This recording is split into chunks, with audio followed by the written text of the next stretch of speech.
Japão, 12 de agosto de 1985.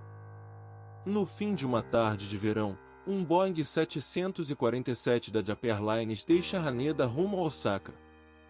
É um voo doméstico curto, comum para centenas de passageiros.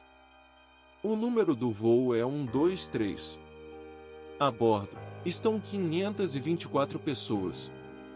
12 minutos depois da decolagem, um estrondo atravessa a cabine.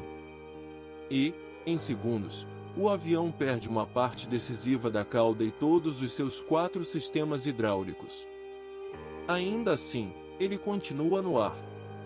Por mais de meia hora, a tripulação tenta conduzir uma máquina de centenas de toneladas sem os comandos que normalmente movem leme, profundores e ailerons. Esta é a história do voo JAL-123. Não uma história sobre um único erro, mas sobre um reparo que parecia concluído, uma falha que cresceu em silêncio e uma tripulação que lutou até o último instante. O avião era o JA819, um Boeing 747 SR-100. A versão SR era feita para rotas curtas e muito movimentadas dentro do Japão. Isso significava muitos pousos, muitas decolagens e muitos ciclos de pressurização. A cada voo, a fuselagem era pressurizada no ar e despressurizada em solo. Estruturas bem projetadas suportam esses ciclos. Mas, quando uma área já está enfraquecida, os ciclos podem transformar uma imperfeição pequena em uma rachadura perigosa. 7 anos antes, em 2 de junho de 1978, esse mesmo avião sofreu um tail strike, quando a parte traseira toca a pista durante o pouso, em Osaka. O impacto danificou estruturas do fim da fuselagem e a antepara de pressão traseira. Essa antepara é uma grande parede curva dentro da cauda. Ela separa a cabine pressurizada da área não pressurizada na parte de trás do avião. A Boeing foi contratada para executar o reparo. O trabalho era complexo, a metade inferior da antepara precisou ser substituída. Depois, uma placa de emenda deveria manter um caminho contínuo para distribuir as cargas entre as partes superior e inferior. Mas a emenda acabou instalada de forma diferente da especificada. Em uma região crítica, a carga que deveria passar por 2 fileiras de rebites ficou concentrada em uma só.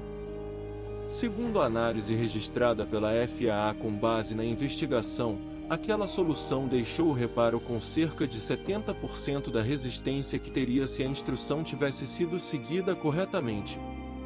Havia outro problema: depois de selado, o reparo podia parecer visualmente correto.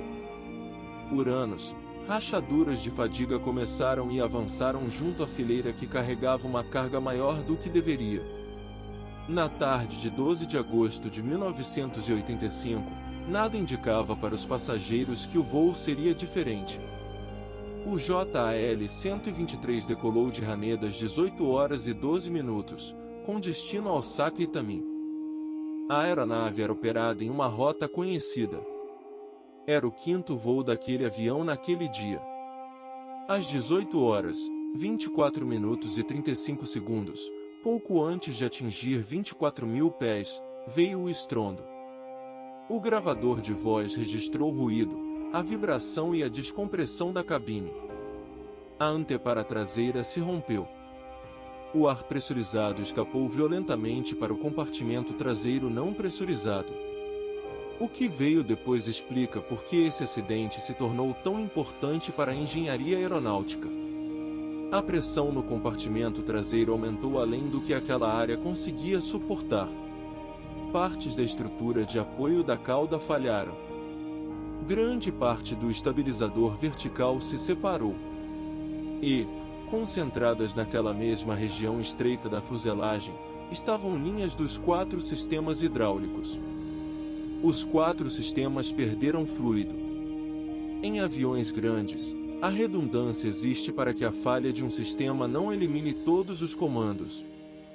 Mas ali, um único evento estrutural atingiu todos eles no mesmo lugar.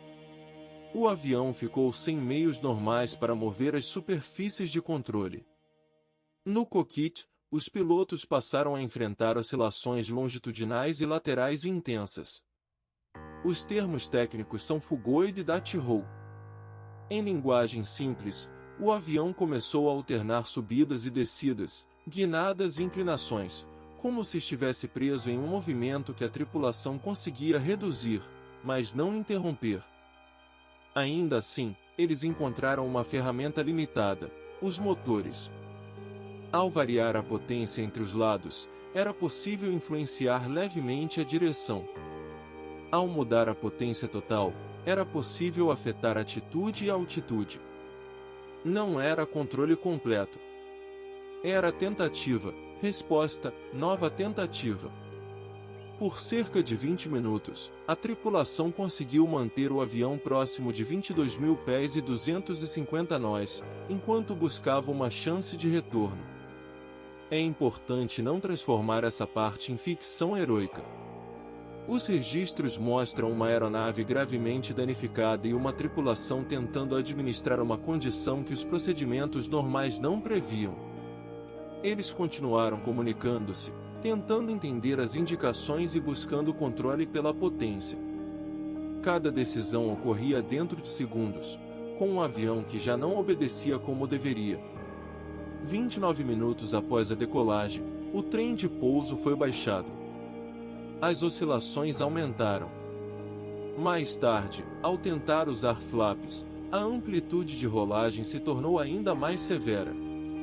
A tripulação recolheu os flaps e aumentou a potência, mas a margem de controle se reduzia.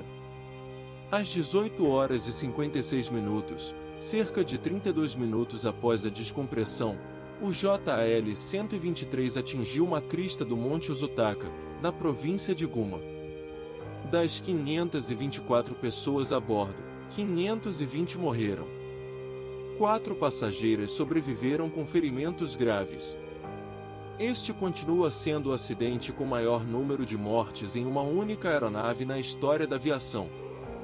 O resgate começou de imediato, mas a área montanhosa, remota e escura tornou muito difícil localizar com precisão o ponto da queda.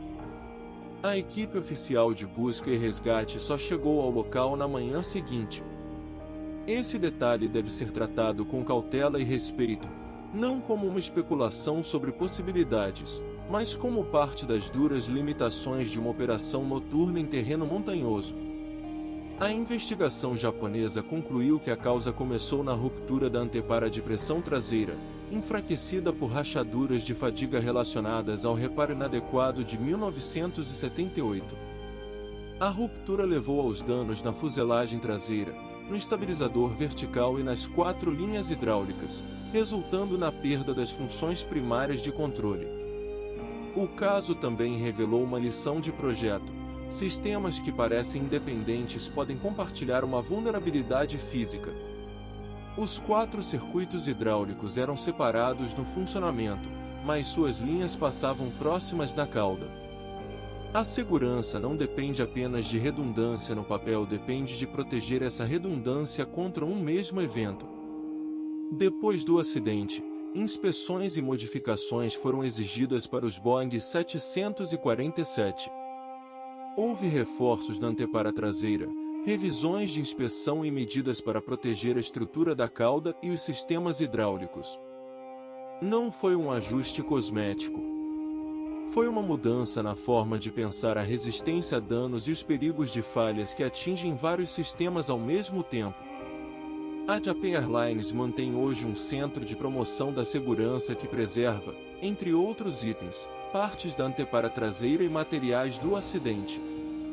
O objetivo declarado é não permitir que a dor das famílias e as lições técnicas sejam esquecidas. O voo JL-123 mostra que uma tragédia complexa pode começar muito antes do momento em que o mundo a percebe. Começou em um pouso 7 anos antes. Em uma emenda que não distribuiu a carga como deveria. Em rachaduras que avançaram com cada ciclo de voo. E terminou em 32 minutos de luta para manter no ar um avião que havia perdido seus comandos. No minutos decisivos, essa é a pergunta que fica: quantos sinais parecem pequenos até que o sistema inteiro dependa deles? Porque, no voo JL-123, o momento decisivo não nasceu no céu.